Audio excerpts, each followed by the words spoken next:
What's happening everyone, my name is Alex and welcome back to a new review. For today I have something a bit different, but something that may not be for everyone. So this right here, it's a 7-inch field monitor that can be used with pretty much any camera, but as I said before, this is not for everyone because not everyone does video recording. So this one right here, it's called the A7S and it costs somewhere around $150. This monitor has a 7-inch IPS panel with a resolution of 1920 by 1200, but what's cool about this monitor is the fact that it can accept 4K signals. That means that the camera doesn't have to downscale that 4K signal to a 1080p signal for the monitor to accept it, because if the camera has to do that, it's gonna get slower, it's gonna get warmer and so on. So it's always better to get a monitor that can accept a 4K signal versus one that can accept a 1080p signal. In the box you're gonna find the monitor itself. You're also gonna find this little shoe mount right here, and that's great mostly if you plan on attaching the monitor on top of your camera. There is also an HDMI cable, but that particular one didn't actually fit my camera, and we also have a user manual. That user manual is in English and it's got a whole bunch of instructions, so it may be worth reading.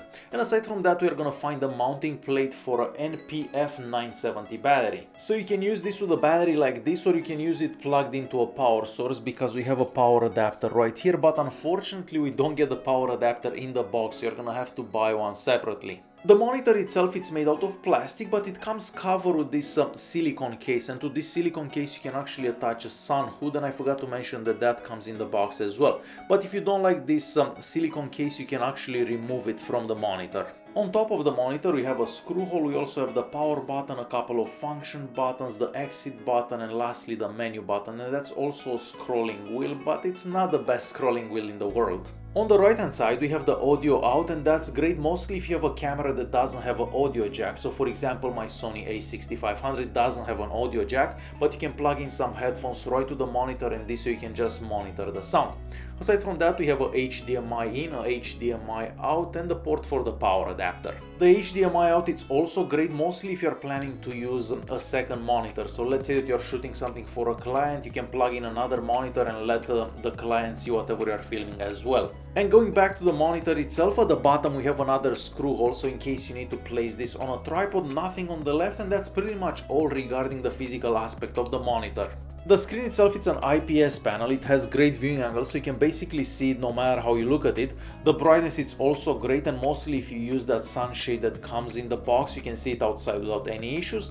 But my favorite thing about this monitor is the fact that it has almost no lag. So if you look at the camera's movement and the monitor, you're gonna notice that the latency is very small, and I can't say that about all monitors, because I have another monitor that I've been using, and basically the monitor is like half a second behind the camera, but that's not the case with this one. So the latency on this one, it's quite good. The monitor has some useful features like focus peaking. We also have exposure and a histogram, and that's very important mostly of a camera like mine, so like the Sony a6500, that doesn't output any kind of information, so you need a monitor to be able to do that. The monitor will also display the volume levels, and once again that's a very important feature to have, and you can also set custom functions to those F1 or F2 buttons that we have at the top. So I like pretty much everything about this monitor. I like how the screen looks, I like the sharpness, the viewing angles, the brightness, pretty much everything about the screen, and I like the built-in functions because it really helps whenever you're recording.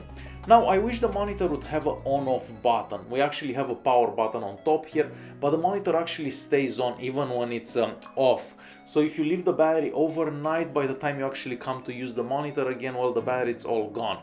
So if it would have like an on-off button, I think it would have been much better. Alright guys, hopefully you enjoyed this video. If you did like it, press that like button, don't forget to subscribe, and I'll see you in the next one. Thanks for watching.